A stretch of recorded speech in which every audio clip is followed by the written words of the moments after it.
Assalamu alaikum class, hope you all are fine. It's your biology class. Today we will start our new chapter number 9 diseases and immunity. Diseases इसमें हम देखेंगे कि इंसानों को humans के बारे में कौन कौन सी डिजीज़ कौन सी बीमारियां कॉज कर सकती हैं एंड इम्यूनिटी और अपने इम्यून सिस्टम के बारे में पढ़ेंगे जो डिजीज़ के अगेंस्ट क्या करता है, फाइट करता है। तो सबसे पहले उन्होंने इंट्रो में दिया हुआ है कि हमारी जो ह्यूमन बॉडी है वो एक कॉम्प्लेक्स सिस्टम है जो कि एक डिज़ाइन की गई है मेंटेन हमारी हेल्थ को क्या करती है, मेंटेन रखती है। इसके साथ साथ अपने फंक्शंस को परफॉर्म करते हुए हमारी बॉडी में जो भी थ्रेट्स आते हैं, पोटेंशियल थ्रेट्स मुमकिन तौर पर मीन्स डैट के जो भी खतरात आते हैं उनके अगेंस्ट क्या करती है, एक्सपोजर करती है, मीन्स डैट के उनका सामना करती है।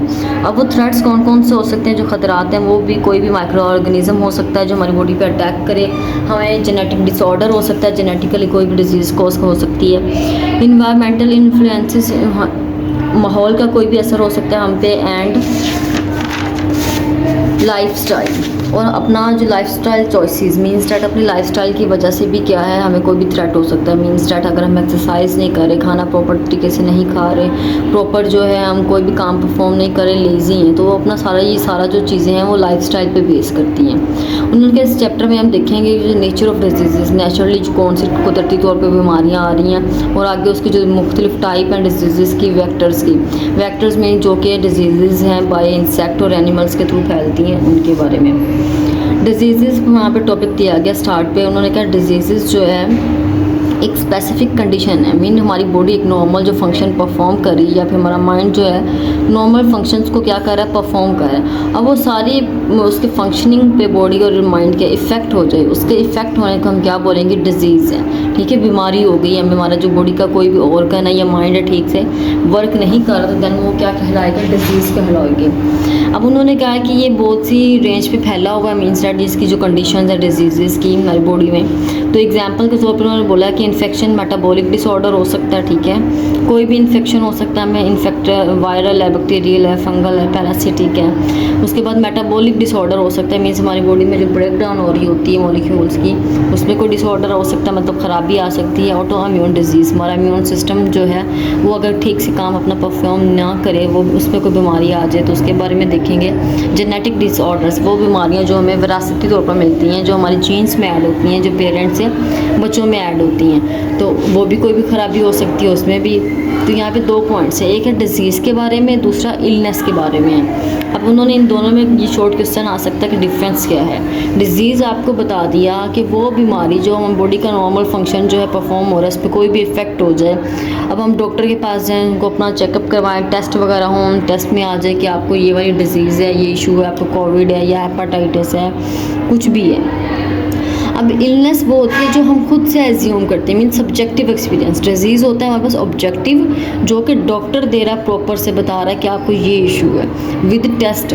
अब इलनेस में हम खुद से सोचते हैं हमें यहाँ लेग में पेन है, हमारे जॉइंट में पेन हो रही है, और डॉक्टर के पास जाएँ, उनको चेकअप करवाएं, अपने टेस्ट करवाएं, तो टेस्ट में कुछ भी ना आए, डॉक्टर बोले कि यू आर फाइन, आपको कोई डिजीज़ नहीं है, आप ठीक हो, देन वो आपका कहलाएगा इलनेस। जो आप खुद से सोचते हो कि आपको हेडेक हो रही है या फिर आपके किसी जॉइंट में पेन है या कुछ भी हो रहा है आपको, तो वो सब्जेक्टिव एक्सपीरियंस के बेस पे आता है। जो आप खुद से एक चीज़ को सोचते हो कि आप बीमार हो, बीमारी की वजह से आप सोचते हो कि आप बीमार हो, ठीक है, लेकिन डॉक्टर आपके टेस्ट करता है, वो टेस्ट नॉर्मल आते हैं, तो वो क्या होगा, इलनेस कहलाएगा। अब वो एक इंसान का खुद के बारे में सोचना, उसके बारे में रिस्पॉन्स प्रोड्यूस करना हेल्थ के लिए, तो वो इलनेस में आ गया।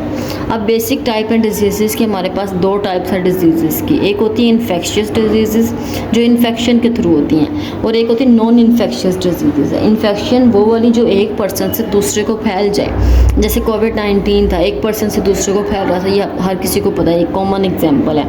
ऐसी वाली बीमारियां जो टच करने से मीन्स डैट के एक पर्सन से दूसरे में फैल जाएं, वो कहलाती है इन्फेक्शियस डिजीज़। अब इन्होंने कहा है कि these are the communicable disease, means that easily जो एक पर्सन से दूसरे में पास आउट हो जाए उनको बोलते हैं कमेंसिएबल डिजीज़ है, जो कि कहलाती है इन्फेक्शन डिजीज़। अब इसके नतीजे में क्या होगा, जो हार्मफुल ऑर्गेनिजम्स होते हैं हमारी बॉडी में एंटर हो जाते हैं। हार्मफुल ऑर्गेनिजम्स जिनको हम पैथोजेंस बोलते हैं, पैथोजेंस वो वाले ऑर्गेनिजम्स हैं जो हमारी बॉडी पे क्या है, कोई भी डिजीज़ कॉज करते हैं, ठीक है, वो ऑर्गेनिजम्स हैं। अब उन्होंने कुछ कॉमन पैथोजेंस बता दिए हैं जिनमें हमारे पास कोई भी वायरस हो सकता है जो अटैक करेगा, बैक्टीरिया बैक्टीरिया है, ये सारी पैथोजेंस की टाइप्स हैं। ये शॉर्ट क्वेश्चन आ सकता है। What are the types of the pathogens? हमारे पास कौन सी है? वायरस है, बैक्टीरिया है, फंजाई, पैरासिटिक प्रोटोजोआंस की एग्जांपल दी गई है, प्लाज्मोडियम है, वॉर्म्स वो कीड़े वगैरह जो स्मॉल इंटेस्टाइन में मतलब कि बन जाते हैं, जिसकी एग्जांपल टैप वॉर्म दी गई है। इन्फेक्शियस डिजीज़ उनके एक पर्सन से दूसरे पर्सन में फैलती हैं, किस वजह से फैलनी, किस तरीके से फैल सकती हैं?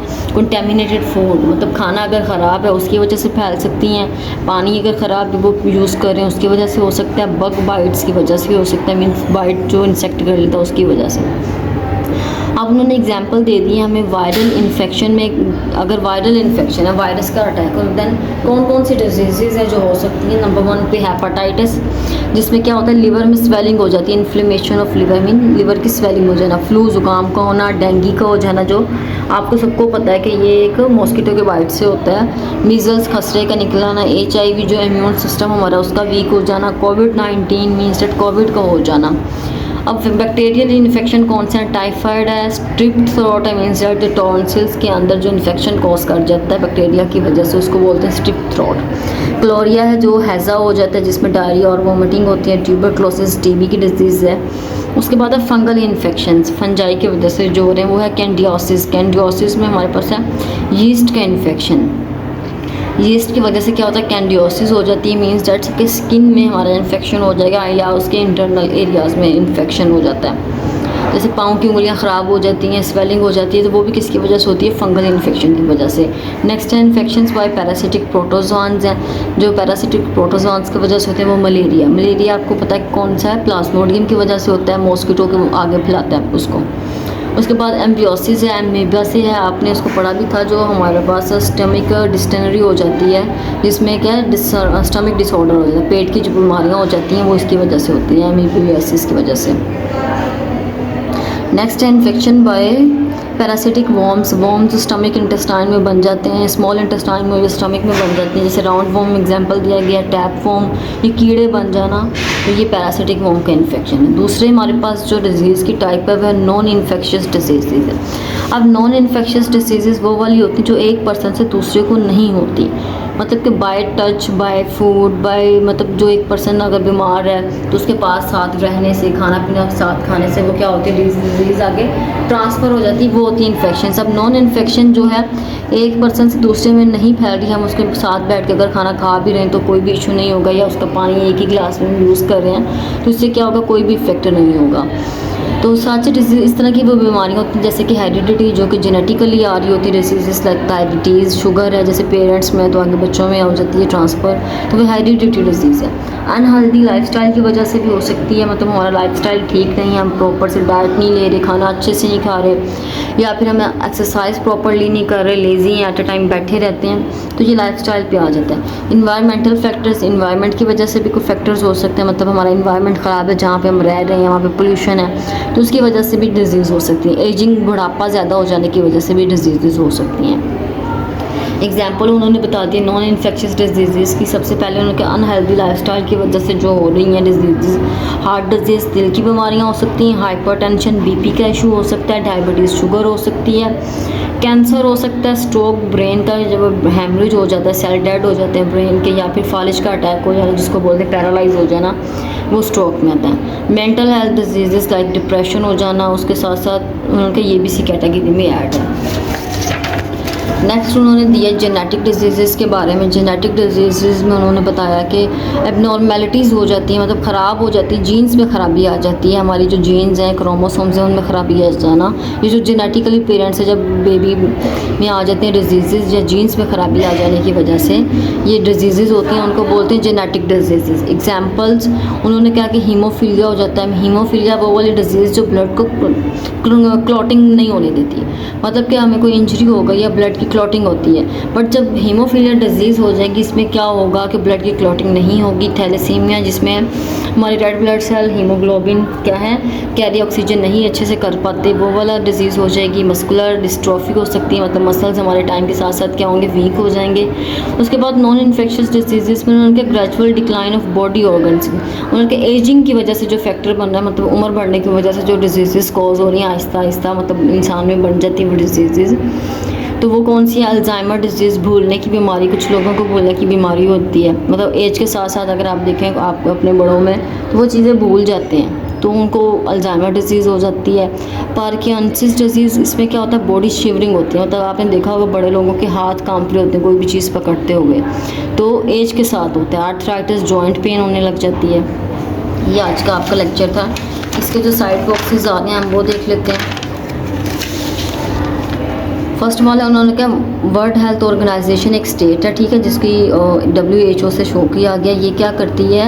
चेक एंड बैलेंस रखती है हमारी फिजिकल, मेंटल और सोशल वेलबींग के बारे में। और ज़रूरी नहीं है कि तभी रखी जब हम कोई भी बीमारी हमें कॉज करती है, इसके अलावा भी ये पूरा चेक एंड बैलेंस जो है हमारे फिजिकली, मेंटली और समाजी तौर पर हम जो दूसरों के साथ हमारा कनेक्शन है उसके बारे में जो चेक एंड बैलेंस करती है, वो ये जो है एक अथॉरिटी बनाई गई है उन्हें, उस पर वो करती है। सेकंड बॉक्स है इन्फेक्शन। उन्होंने क्या, दो तरह का होता है, एक होता है लोकलाइज्ड इन्फेक्शन, दूसरा होता है सिस्टेमिक इन्फेक्शन। अब लोकलाइज्ड में क्या होता है? ये फैलता नहीं आगे, मतलब एक जगह पे है, जैसे स्किन की उन्होंने एग्जांपल दी, स्किन इन्फेक्शन। अगर स्किन के एक जगह पे है तो आगे फैलेगा नहीं, मतलब हैंड के स्किन पे यहाँ पे है तो आगे फैलेगा नहीं, वो उसी पॉइंट पे रहेगा, उसी एरिया में रहेगा, तो उसको बोलते हैं लोकलाइज्ड। अब सिस्टेमिक इन्फेक्शन वो वाला होता है जो इंटरनली कॉज करता है, हमारे ब्लड से क्या होता है पूरी बॉडी में आगे फैल रहा होता है, तो वो उसका फैलना क्या होगा, इससे मल्टीपल ऑर्गन्स इफेक्ट होंगे, तो उसको बोलेंगे सिस्टेमिक इन्फेक्शन है। सेकंड उन्होंने कहा जो हम ओवर यूज़ करते हैं एंटीबायोटिक्स का, मीन्स हमें एक हल्का सा सर दर्द हो रहा है, पाँव में दर्द है या हमें कोई फटीग हो रही है, तो हम क्या करते हैं? पैराडोल ले ली, पैरासीटामोल ले ली। तो इस तरह की एंटीबायोटिक्स लेने की वजह से क्या होता है, हमारे इंटरनली जो बैक्टीरिया होते हैं वो अपना काम परफॉर्म नहीं कर पाते ठीक से, उनकी क्या होगी, आहिस्ता आहिस्ता वो रुक जाएंगे, अपना काम ठीक से परफॉर्म नहीं करेंगे, जिसकी वजह से हमारी हेल्थ का रिस्क जो है वो बढ़ जाता है।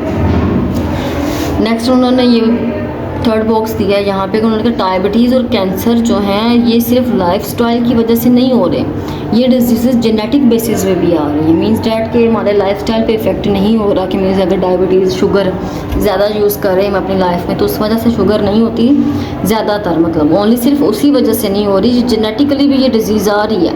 मीन्स अगर पेरेंट में है तो वो आगे ऑफ स्प्रिंग में भी डायबिटीज़ और कैंसर जैसी डिजीज़ जो हैं आगे ट्रांसफ़र हो जाती हैं। तो इसका ये पैराग्राफ था, ये आपका आज का टॉपिक थे। इसमें नेक्स्ट हम देख लेते हैं MCQs। उन्होंने यहाँ डॉक्टर ने फाइंड किया एक पेशेंट के ब्लड में क्या है, बैक्टीरिया है, तो उन्हें आप बताओ ज़रा उस पेशेंट को कौन सा वाली बीमारी है, तो वो कौन सी होगी, इन्फेक्शियस डिजीज़, मतलब वो इन्फेक्शन है उसके ब्लड के अंदर।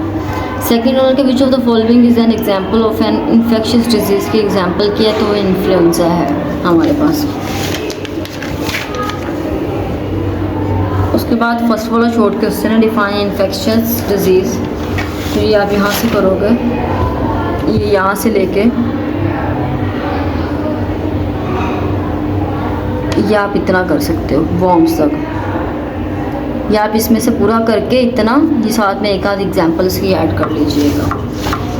उसके बाद long question, describe infectious and non infectious diseases and there types with examples. ये भी हमने कंप्लीट पढ़ा नहीं है।